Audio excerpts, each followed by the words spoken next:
So now we are moving on to the panel discussion. Geoeconomic strategies for Japan towards building a national security state. Let me introduce the members. The panel discussion will be moderated by Funabashi Yoichi, chairman of the API. We have as panelists from Japan Bank for International Cooperation, JBIC, Maeda Tadashi, the governor and representative director. We also have member of House of Councilors, Parliamentary Vice Minister of Defense, Parliamentary Vice Minister of Cabinet Office, Honorable Matsukawa Rui. And we also have the keynote speaker, Ambassador Robert Blackwill, Henry A. Kissinger Senior Fellow for U.S. Foreign Policy at the CFR. Now I would like to hand over to Chairman Funabashi as the moderator. Well, thank you very much. Thank you, Dr. Blackwill, for your excellent presentation. We really appreciate that. You have illuminated so many points in such a poignant way. But the gist of that message is that China is determined to replace number one position, from the United States, particularly in the Western Pacific. And then, secondly, China does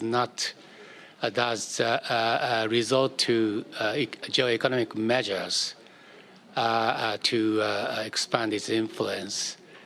And then, but at the same time, China's geoeconomic measures is not necessarily always successful. It's very much crucial for Japan and the United States to coordinate its policies on the geoeconomic front, particularly by realigning further the like-minded countries such as India, Vietnam, Australia, and the others. But we are very fortunate to have extremely well qualified two panelists for this session, Governor Maeda and Councilor Matsukawa. First, I would like to each of you to share your thoughts and insights with us as an initial remark. I would like to ask Governor Maeda first. Thank you, Mr. Funabashi, and I'm very grateful to you for inviting me to this very important webinar, and also that it's a good chance to lead a union with Ambassador Bob Blackwell. Ambassador Blackwell's statement is quite comprehensive and insightful, and I'd like to make several comments from my own experience. First, it's on first time that Japan is aware of the vulnerability by Chinese measures, or geoeconomic measures and intimidating measures, back to the September 2010, while I was at the Office of Prime Minister as a special advisor.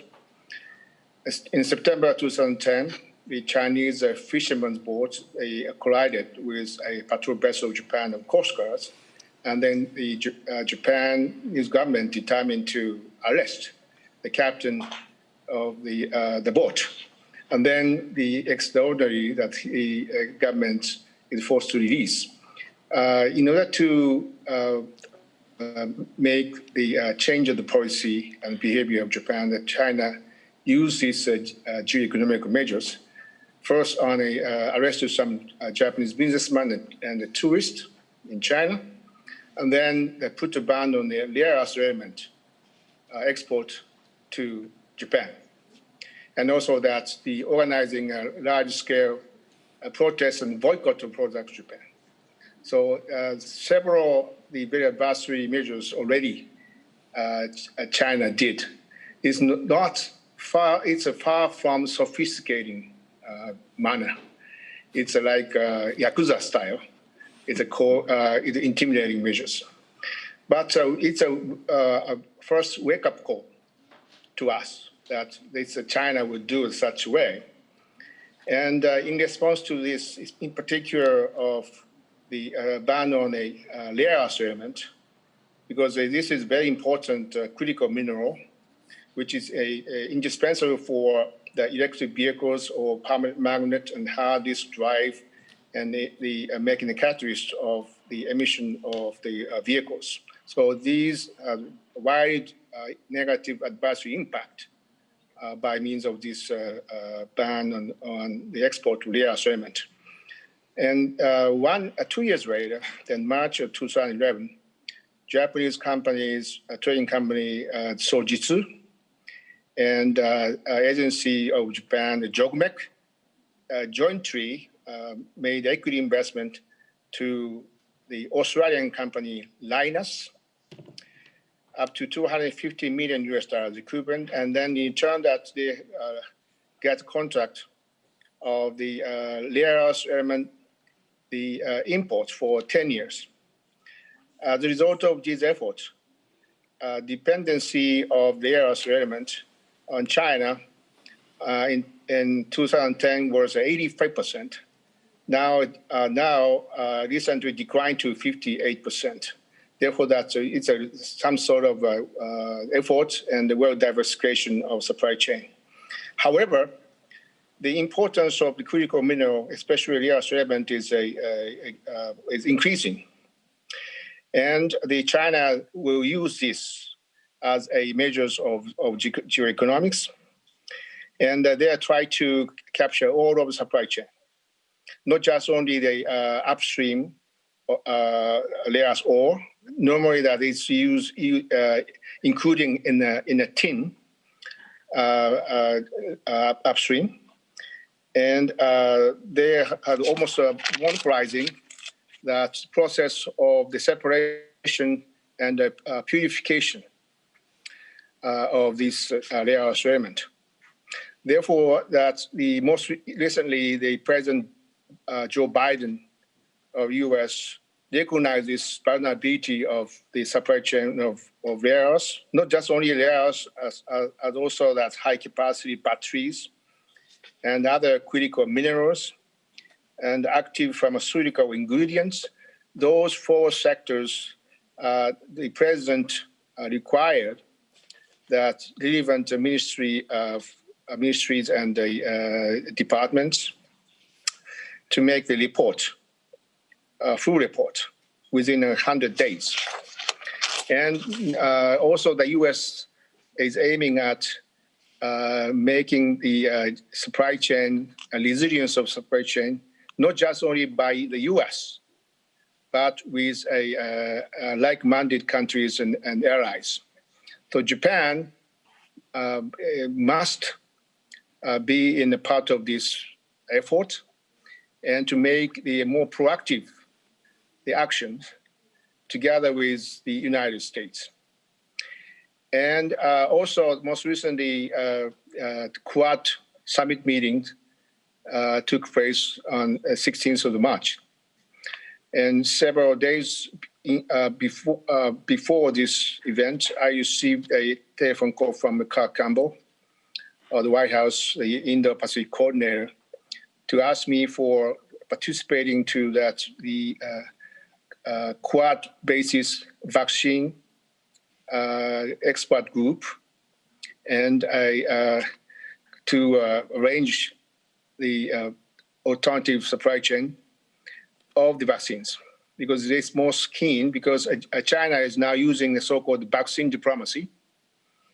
And when I had an online meeting with the Indian Foreign Minister, Dr. Jaishankar, he recognizes India is also doing a similar way, that it already deployed its own vaccine to 44 countries, including their neighbor. But as a result of rise of the another wave of COVID, temporarily the Indian put a ban on this. But Japan is way behind in terms of the productive capability of the vaccine. But we have been making a study on any bottleneck of the supply chain of vaccine.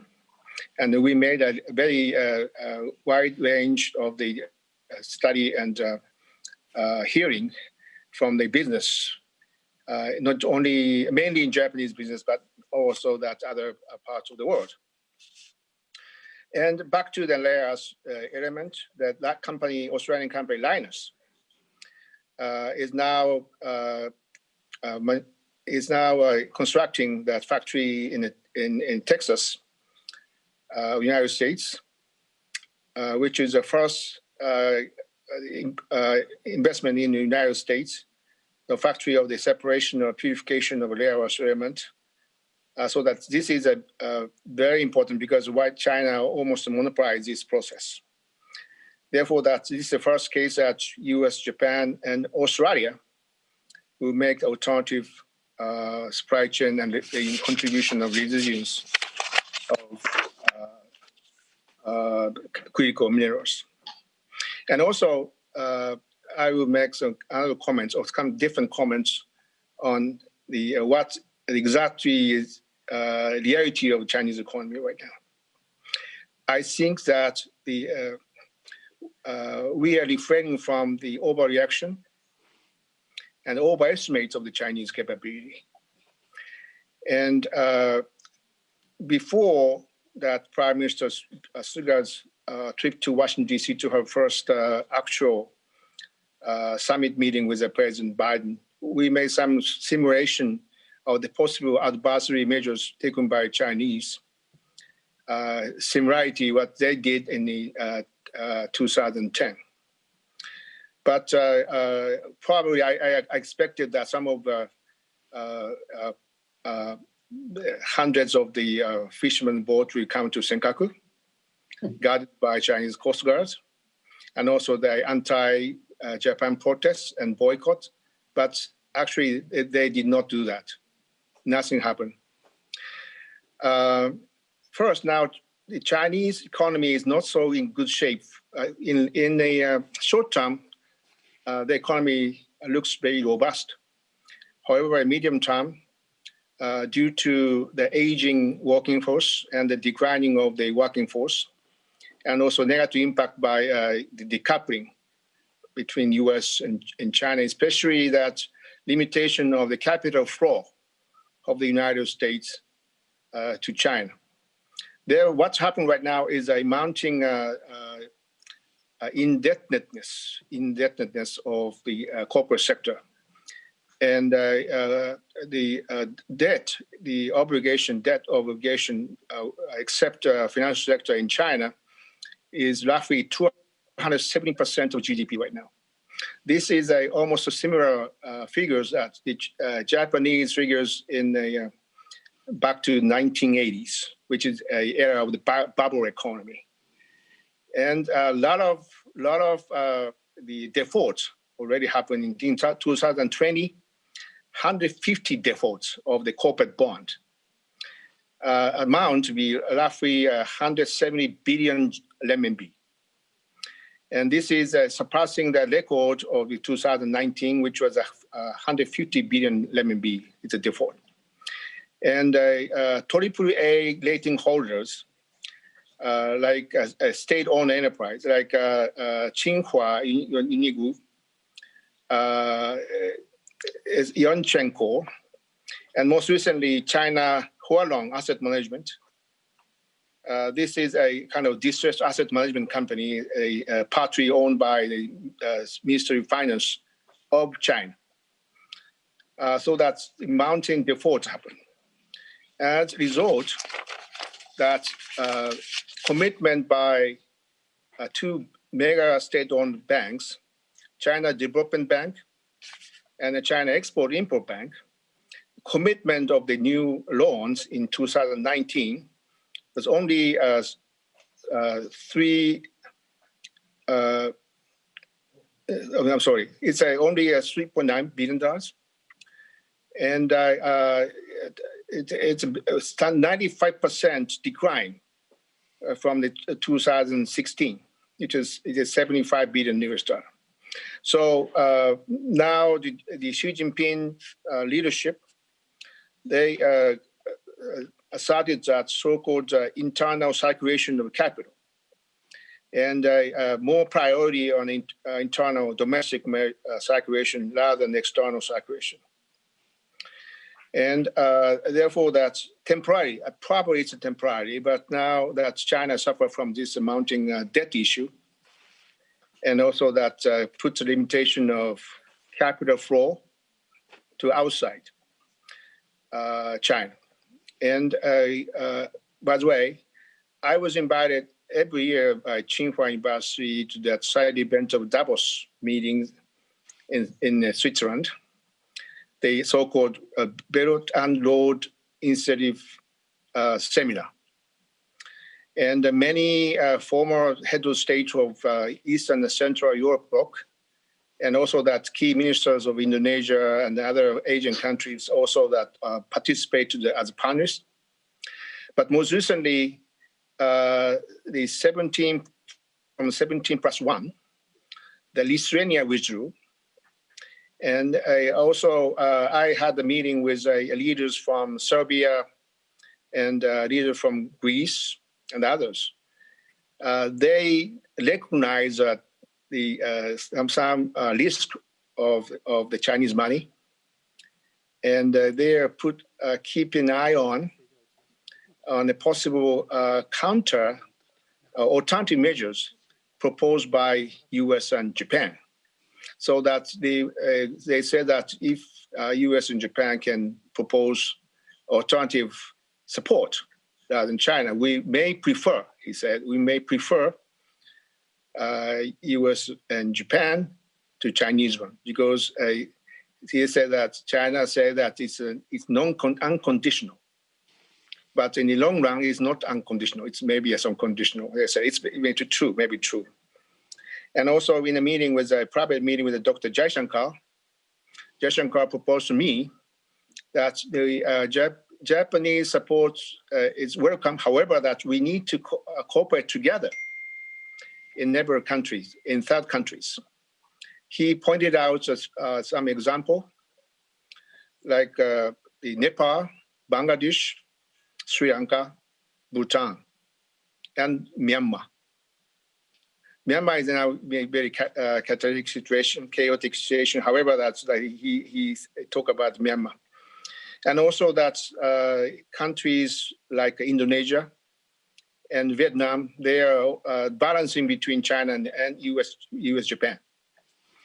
Therefore, that we have been working on the deployment of frigates of Japan made to Indonesia, together with Senator Matsukawa. And also that I had a meeting with Indonesian Defense Minister Prabowo Subianto. And he suggested that possible next deal, not just only frigates, but the submarine. That's a suggestion. But this is very important messages from Indonesia. And most recently, I had an online meeting with the Indonesian Coordinating Minister for Maritime Affairs, Luhut Panjaitan. And he proposed to have a layer element, the development in Indonesia. They have some potential layers mining in layers. And finally, I don't want to speak too long. And I have one concern, which is Russia. The ambassador Blackwill did not mention clearly about this position of Russia. But when I take a look at G7 foreign ministers meeting the communique, concern on Russia and the languages against Russia is much severe than the languages against China. Probably that's from the viewpoint of solidarity of NATO. They need a common opponents or enemies, which would be Russia. But in Asia, role of Russia may be different from Russia in Europe front. Therefore, that we need to keep Russia away in some way away from China. They are not allies. They are also like-minded countries. However, they are not allies. Therefore, that we need to more pay attention to the role of Russia in Asia and the Pacific. Thank you so much. Well, Governor Maeda, thank you very much for your exhaustive presentation.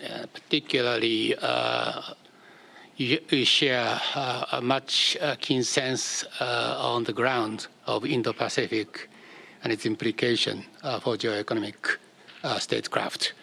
Councilor Matsukawa, it's your turn. Thank you for waiting. Thank you. All right, can you hear me? Yes. Okay. Well, it's a great honor to be in this session together with Ambassador Blackwill and also Governor Maeda and Professor Funabashi. I'm so honored. I think I feel so in a way I'm so learning from all of you. So it's a great honor. And my presentation, I agree with a lot raised by Ambassador and also Governor Maeda. I do think the present challenge we are facing with China is not China versus US. So I think it's maybe a little bit misleading to call our US-China new Cold War. It's rather how the world will respond or deal with the China, which is getting bigger, more stronger, in a manner more aggressive and authoritarian, challenging the values, and also come to violating their national interest in the sea or maybe in the territory for India's case, or today's topic, geoeconomy. China's challenge comes from sea. I think mainly two areas. One is sea, wealth and acquirements. We have many examples and today's topic are economy and technology. And the thing is, I'd like to reiterate the nature of Chinese challenge in today's topic concept of geoeconomy. The unrestricted warfare, the two genius Cornell wrote in 1998, which is more than 20 years ago. The book, I think the Professor Funabashi kindly presented in the introductory screen. I reread it. I read it in the past, but I reread it and I'm struck because what they wrote in 20-some years ago, they are pursuing very systematically till now. Let me just quote one place from the book. You see, in terms of beyond the limits warfare, there is no longer any distinction between what is or not the battlefield. Spaces in nature, including the ground, sea, the air, and outer space are battlefields. But social spaces such as military, politics, economics, culture, the psychology, psyche are all battlefields. And the technological space linking these two great spaces is even more so a battlefield over which all antagonists spare no efforts in contending. Warfare can be military, or it can be quasi-military, or it can be non-military. It can use violence, or it can be non-violent. It can be confrontation between professional soldiers, or one between newly emerging forces consisting primarily or ordinary people or experts. So, what we are seeing now is exactly in this line. So we see Clive Hamilton wrote the Silent Invasion, the case of the intrusion of the Chinese like buying lands or buying out the politicians for their benefit. Or recently in Japan too, there is a attack by the PLA related hacker to JAXA or some 200 companies. So what they have been planned 20-some years ago, they are doing. They are now saying Gunmin Yugo, which is civil military emerging doctrine that is already written 20 years ago. So my point is, what we are when we think about dealing with China, we have to see their method. There is no differentiation between the emergency situation or the peacetime or civil or military. There is a gray zone everywhere. So when we deal with China, I think this nature we have to bear in mind, and they can do the long-term planning. And I think in this sense, the Japan-US recent summit held between Mr. Biden and President Biden and Prime Minister Suga was, I think in later years, we will come back as a historical summit in many ways. But in Taiwan, one is Taiwan. The other is the strengthening of the Japan's in the bilateral document, Japan committed to strengthen our own defense capability. But in today's context, so many portion was devoted to economic security. Japan and the US committed to make a safe network of semiconductors also, like these sensitive technologies, items, and also committed to strengthen the investment in AI or nanoeconomy or 5Gs, those new platforms that will determine the next battlefield. So I think this notion of geoeconomical strengths by allies is the most important component when we deal with China. And I,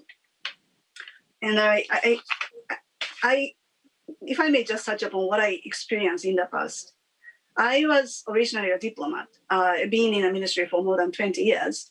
And when the first time China came over to Senkaku Islands, their official vessels were sent, was 2008. And I was dealing with this Chinese maritime affairs issue in the intelligence bureau at the foreign ministry. And then at that time, China was telling, oh, okay, well, we have to make Japan get used to the situation. And now that China is coming to Senkaku, to over Senkaku, our territorial water every day almost. So it did happen. And Japan was the first nation, I think, recognized the potential military quasi-economic threat, of China. In 2010, Japan and China's GDP was, China surpassed Japanese GDP. But anyway, at that time, 2003, 2010, at that time, no country like Europe or even US didn't pay much attention to Chinese potential, we shouldn't say threat. And Japan has been all telling the US that we should be careful, and then to the Europeans. Now that because of the Chinese warrior diplomacy, I think the Indo-FOIP, free and open Pacific agenda, becomes more into substance. Not just Quad countries, Japan, US, Indo, India, and Australia, but European countries like UK will send Queen Elizabeth to Indo-Pacific soon, and then France and Japan France came over to Japan to do the exercise, military exercise. So things have been changing, and I would like to just to say in this sense, in a way, already what we should do is pretty clear, in my opinion. Deterrence by alliance and partners network, so that in all sphere means military, economy, technology, people-to-people relations, possibly, all areas. But not to, we are not trying to fight China or have a conflict. Not to occur the conflicts, we have to increase the deterrence capability in all spheres, including economy and technology. And to, as Ambassador Blackwill, you correctly, I think, mentioned, the communication with China so that we don't have any misunderstanding. And I think China is not going to do some mischievous military action unless they are very confident. So that is what we have to do. And in this geoeconomic sense, I would like to propose three things. One, Japan and the US and also like-minded countries needs to establish a safe network for sensitive items and technologies. And that I think already we are started to tackling it. And secondly, ASEAN countries or Pacific countries, for most countries, China is the number one trading partner. So it's one thing to say, okay, well, you have to be careful and then we can cooperate together, free and open the Pacific. Great. But unless you provide some other alternative, like maybe US market or maybe Japanese market, that we do more investment in there or supply chain or through. I mean, electric is great, but already ASEAN's countries are under Chinese economic sphere already. So if we would like to establish a certain network or more stable, stronger Indo-Pacific, free and open Indo-Pacific strategy, then we need to give more economic, technological alternative. That's so empowering these quasi-nations is very important, I think. And thirdly, for Japan, because I'm a Japanese politician, Japan is a country which only takes peacetime and goodwill as a presumption. Law, systems, all that. But we have to rectify these things. This is Japanese vulnerability. We have to overcome these things by one by one. I think we are starting, as Professor Funabashi mentioned in his remark, in the LDP, we are now committing for the Geoeconomic frontline led by Mr. Amari to start more resilient economy and network, supply chain network. And also now under the diet, we are already government submitted the legislation to restrict the usage of land from the security purposes. So one by one, I will stop here, but one by one, we have to do these things. And to US, Ambassador Blackwill, you're a very powerful person, so I really, TPP, you see, RCEP is already concluded.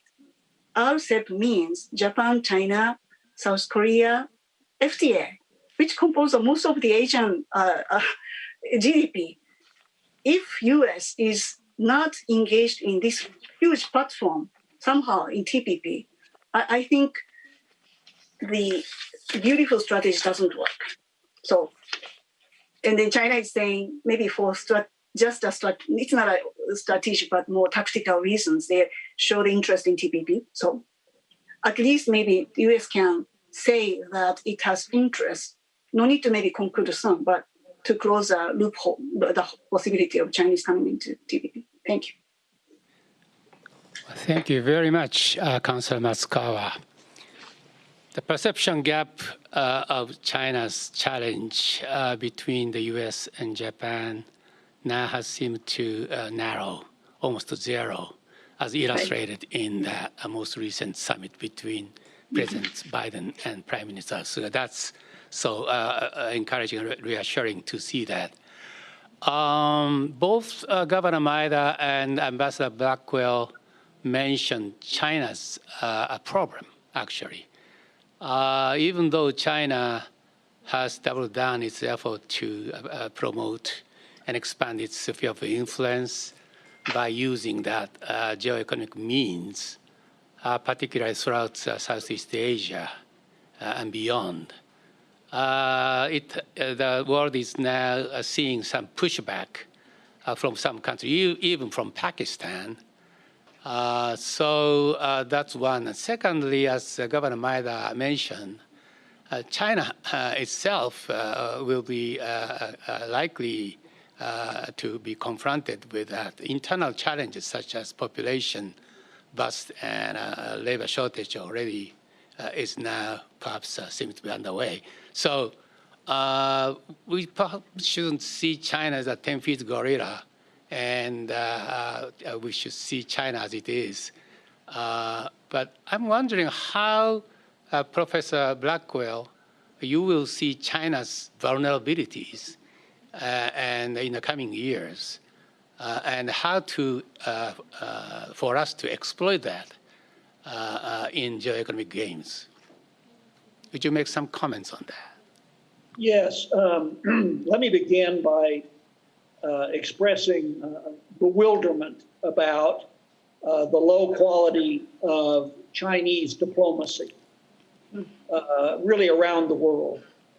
And I've been reflecting on this for the last few years. I remember Lee Kuan Yew, in the book that I did on Lee Kuan Yew, was when this phenomenon of much more aggressive Chinese diplomacy began to emerge, said, this is Lee Kuan Yew, I don't understand why, after having spent well over a decade trying to persuade us in Southeast Asia and beyond that they're no threat, why they've changed their approach. And of course, that was a mild version to what we have now. And as I think all of the panelists and our chairman have stressed, the Biden administration entered office with the objective of trying to bring the West and especially our treaty allies together to recognize the Chinese threat and then to begin to formulate together policies to deal with it. Chinese diplomacy has made that endeavor much easier than it would have otherwise been. As we've just seen, Europe, the EU has frozen the EU-China investment agreement and so forth, as we've seen this. Now, and I'm surprised, and as I try to think, well, this is a group of smart people who run China. How could they act in ways that solidify their opposition? This is not Sun Tzu, the philosopher strategist. In fact, he counseled exactly the opposite, didn't he? So why are they doing it? And I speculate now, but I wonder if, one, that the folks who understand the outside world just don't have access to Xi Jinping and the rest of the leadership to counsel them on this. That's theory one. Theory two, which is not mutually exclusive, this is simply an example of Chinese arrogance that has been based to some large degree on a perception of American decline. And perhaps they feel released to pursue these policies, which I think in the long term are not in their interest. Now, Chinese vulnerabilities, and I'll be brief here. It seems to me that we are not going to have direct influence on Chinese internal developments, and we shouldn't try. But we can certainly affect the decision-making perceptions and actions of the Chinese government, as already been said, by strengthening deterrence and strengthening allied cohesion. And in this regard, I very much congratulate the Biden administration's initial effort to bring our allies after 4 hard years of the Trump administration together again to deal with China. I think that the Chinese are not going to seriously negotiate with the United States, Japan, and others until they become persuaded that there is a penalty for their actions. As I said, these are very tough people who came up through a very tough system, a bare knuckle system. And so strengthening allied solidarity, it seems to me, is necessary. But at the same time, and here I'll finish, I regret that the Biden administration is delaying interaction with China.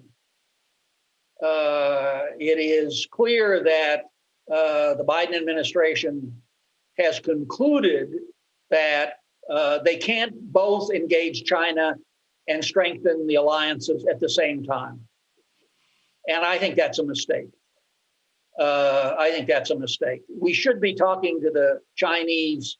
We know who their leading foreign policy personalities are, and being very frank with them, both what displeases us, and there's a long list of that, but also beyond the platitudes of international governance and cooperation.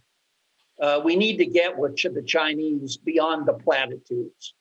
And I regret that we don't have an intensity in American foreign policy, at least, to do that at the moment. I hope that the Biden administration will begin to engage the Chinese in a comprehensive way soon.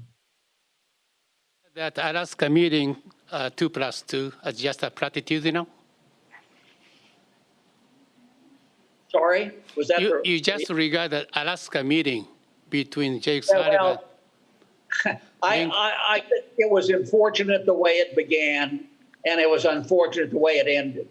Again, this is obviously my personal view, but when the Chinese fly halfway around the world to American territory and then invite the Americans to return to China, and the Americans don't say yes, I think that that's not wise. I just think it's not wise. You remember the exchange in which Chinese side said, well, we would like to invite you to a return visit.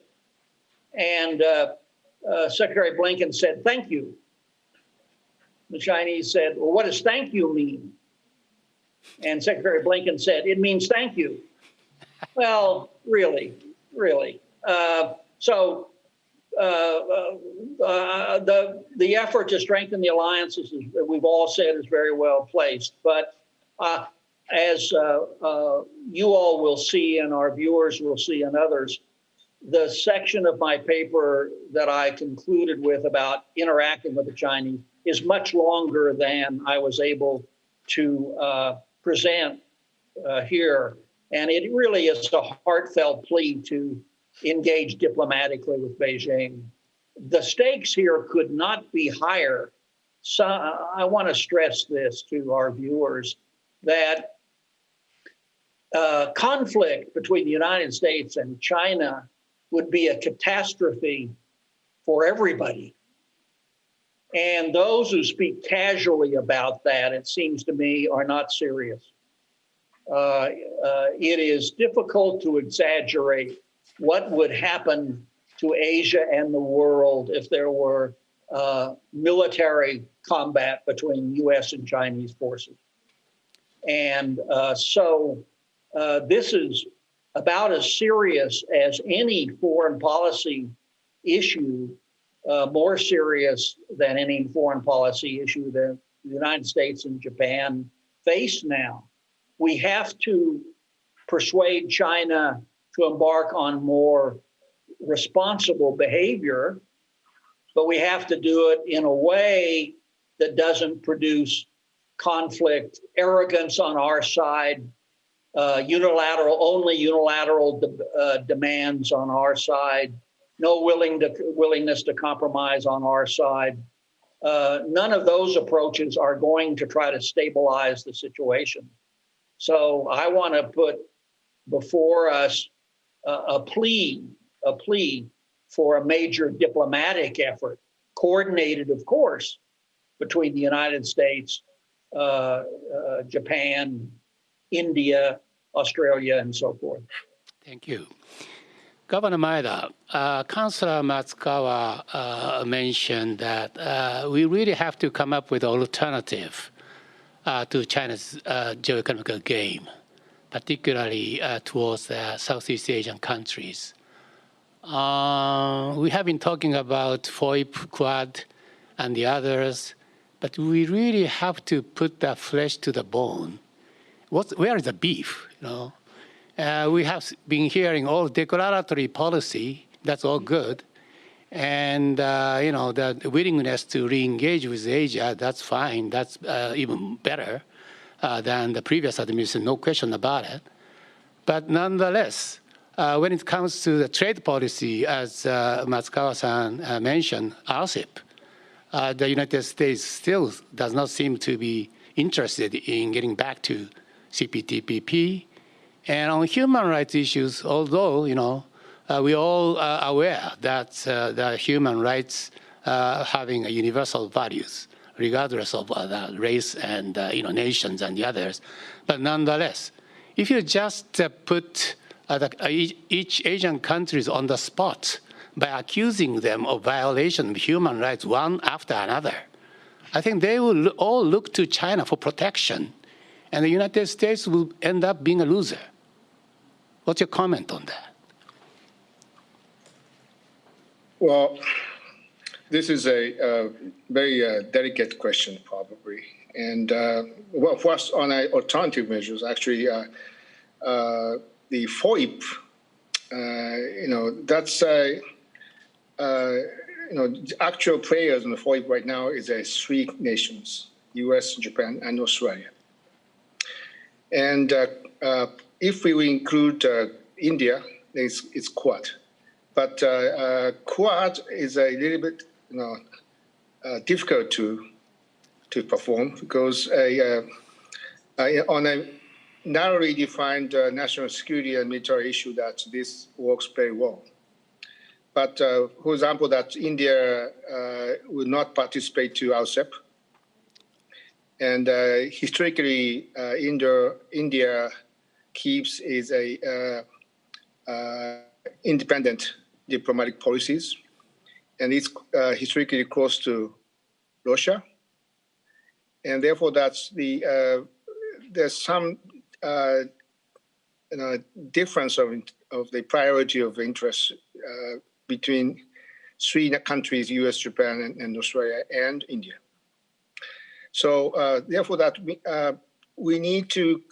My sense is that we need to cement the and elaborate the functions of the U.S., Japan, Australia as a trilateral partnership, and achieve the more tangible cases. For example, we already provided by three countries to provide support, financial support to that submarine cable to Palau. But Palau, as you know, the Palau is a small countries, but high-income countries and small population. We mean Japan does not have the appropriate instrument to support very strategic project like this submarine cable. Our financial support is only export credit, very conventional, and it is not superb. The financial measures. U.S. and Australia already deployed its grant assistance, so that we need to prepare the enough appropriate financial measures to support strategic projects. We don't have. And India also, that's by case, we may have to invite India, and also that India is a champion of developing countries in some sense in Asia. And also China use the terminology of the largest developing countries. So that it's a perception concept of the Chinese. China is not developed countries, even though that they're already second largest economy in the world by GDP. Therefore, that he make some of strawberry picking, cherry picking, and they take advantage of the characteristics of developing countries. Therefore, that's we need to keep India in our outreach, Quad or not Quad, anyway, that we need one by one on a case by case. We need to keep that India as a like-minded countries. So that's a point I'd like to point it out. And also that we may invite other countries like South Korea and Vietnam and Indonesia and so on to our camp. So that not just only, so that the terminology Quad Plus may not be appropriate, and even at more equal partners with those countries. That's we need to have some of apparatus to include those countries and to keep the tangible output.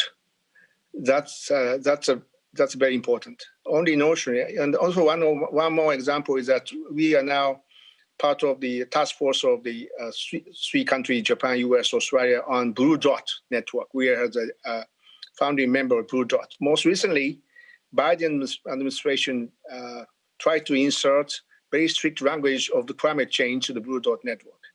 It may not, conceptually it's good, But if we make a maluse of this term, that if we will too strict condition of the climate change, like by 2050 carbon neutral, for example, that these developing countries will never accept these terms at this moment.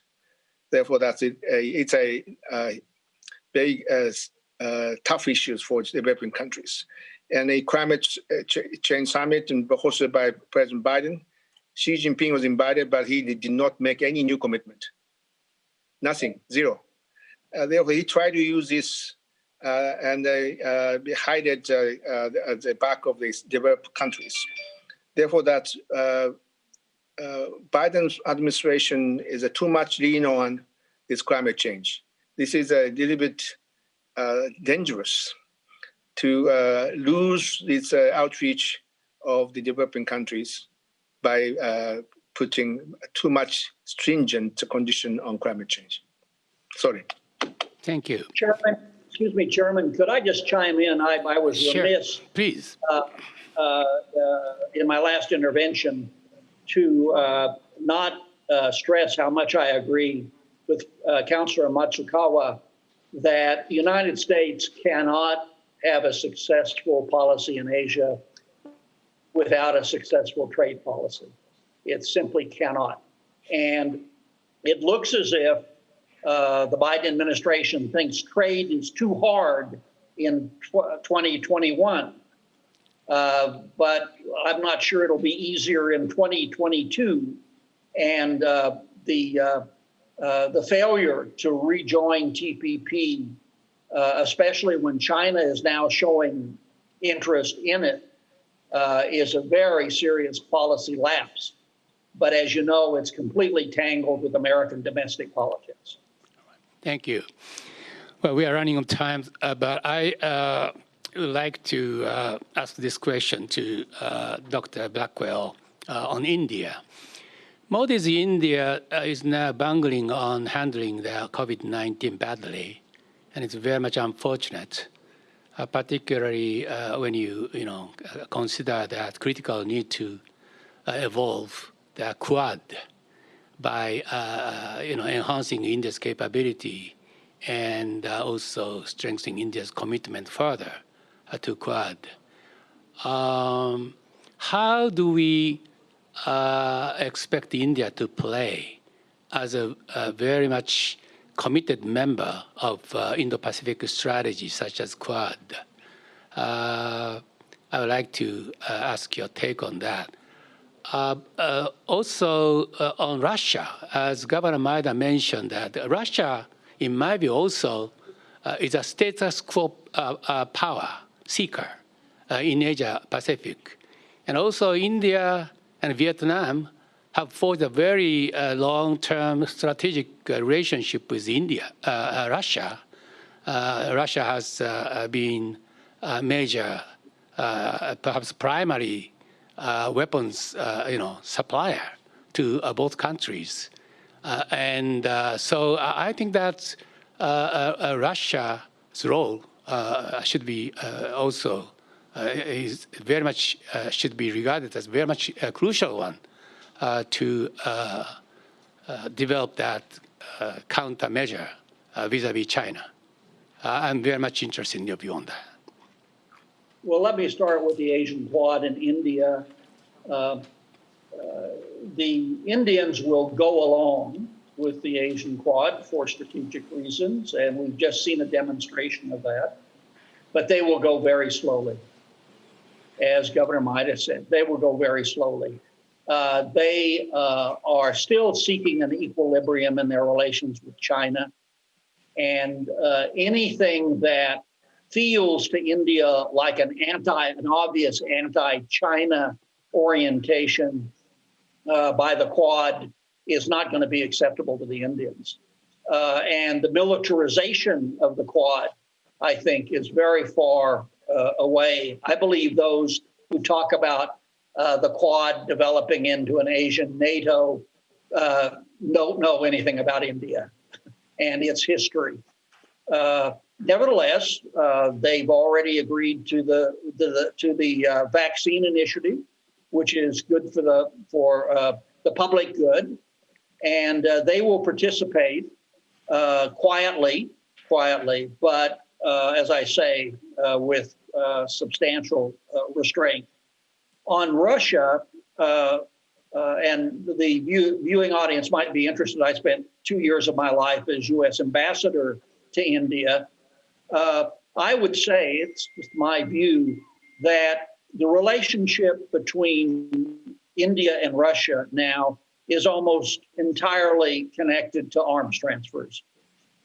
The Indian army is still dependent on Russian military equipment and replacement spare parts, and even new systems. Their air force is largely Russian and so forth. So they'll protect that relationship, but they have virtually no economic relationship with Russia. They have no social affinities with respect to Russia. But there's one, Chairman, other issue which I just leave for people to reflect on regarding India, and you alluded to it in a way a moment ago, and that is, it is an important question of how much this COVID catastrophe that is raging in India will slow their emergence as a major power and active participant with Japan, United States, and others in the international system.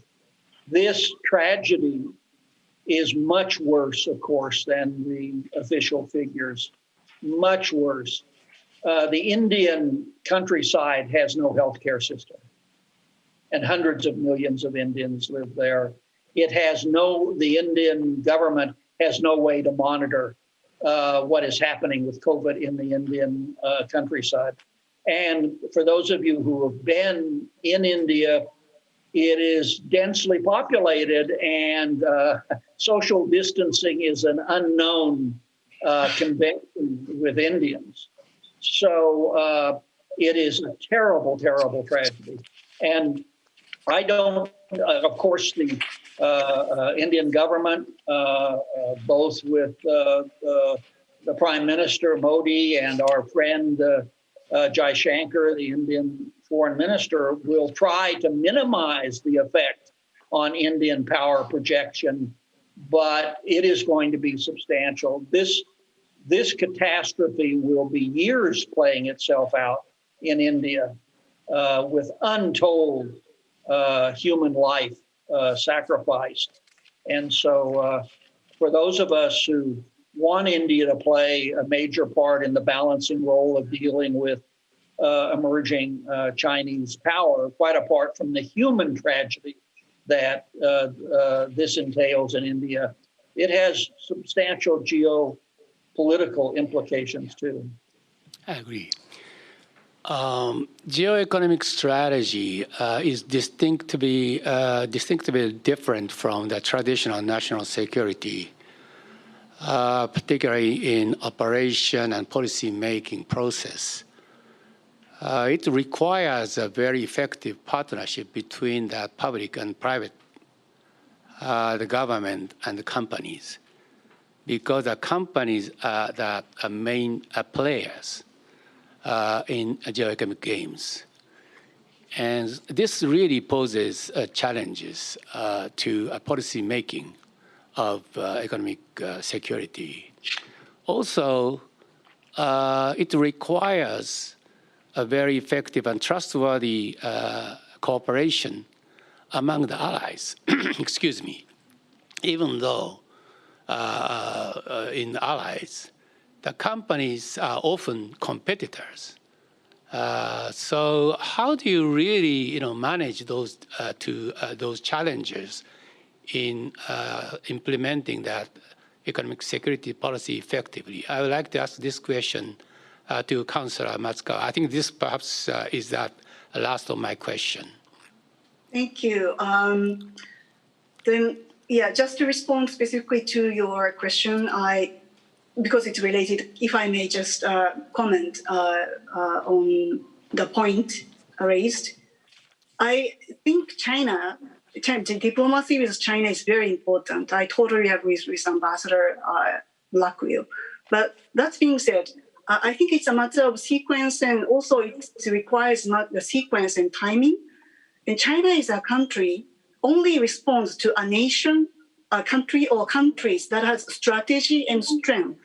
And I think it's the right course of the right thing for the Biden administration or Japan to first establish the strength of the alliance first, because after Trump administration, I think the U.S. lost the leadership. The biggest asset of the U.S. is the natural leadership, right? But so I think it's first we should develop the allies, strong alliance, and also the partnership among like-minded countries. That is, I think, a right thing, and also for the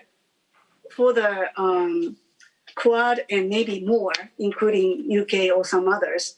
Well, it cannot be a NATO or anything, because even including Japan or the US itself has large trading or maybe investing partnership with relation with the China. I mean, China is not Soviet Union, as is pointed out already. And then China will maybe surpass US GDP, but combined 4 countries, that will 4 times more GDP.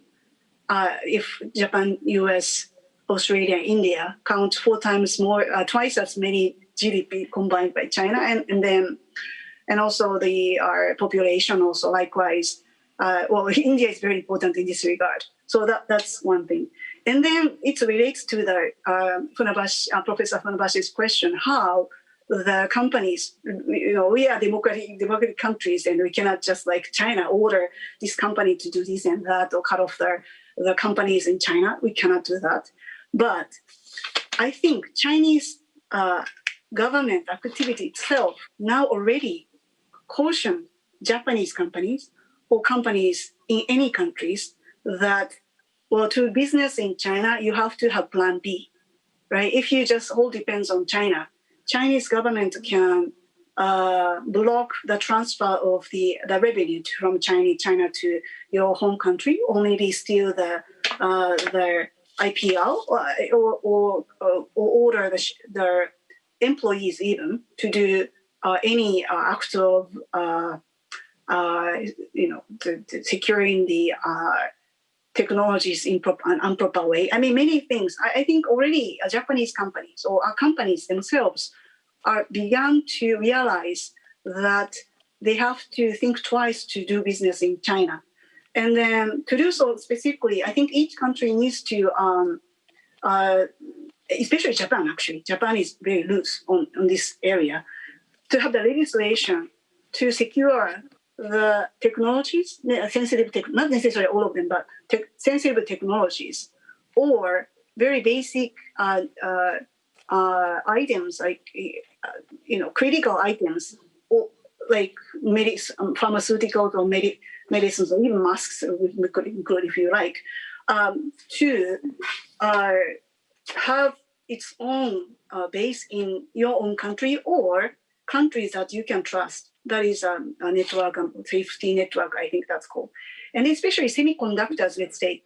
That is like a rice for human being, or maybe bread for Americans. The semiconductors is, very basic, necessary things for next technology. Now, 60% of the semiconductors are produced in Taiwan foundry, TSMC, 20% in South Korea.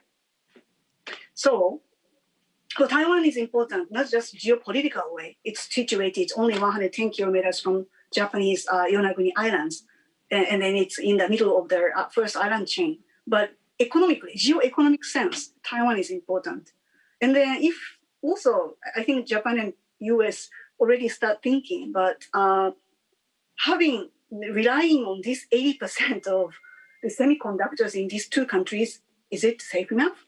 So to have not only just rare as Governor Maeda pointed out, I think the semiconductors, technologies, AI, 5G, maybe next 6G, each, especially Japan and US needs to have these edgy technologies in your country. That is most important. And then if that's kind of strategy is very made clear to the companies and in a wider way of policies or maybe legislations, I think it can follow. The other way is to have the digital, for example, safe digital network agreements among the nations, among the countries that has that shares their strategic interest and values maybe. So these things, I think you can divert and influence the conduct of the private companies in democratic way. Thank you. Thank you. Thank you, Councillor Matsukawa. I really wish that we would have more time to continue to discuss about these crucial issues. Before closing the curtain, I would like to make a final announcement. Dr. Blackwill's book, War by Other Means, Geoeconomics and Statecraft, will be published in Japan shortly. So that's my last announcement, and that session adjourns. Thank you very much for joining. I really appreciate all the audience joining us today. Thank you. Thank you very much. so much. Thank you.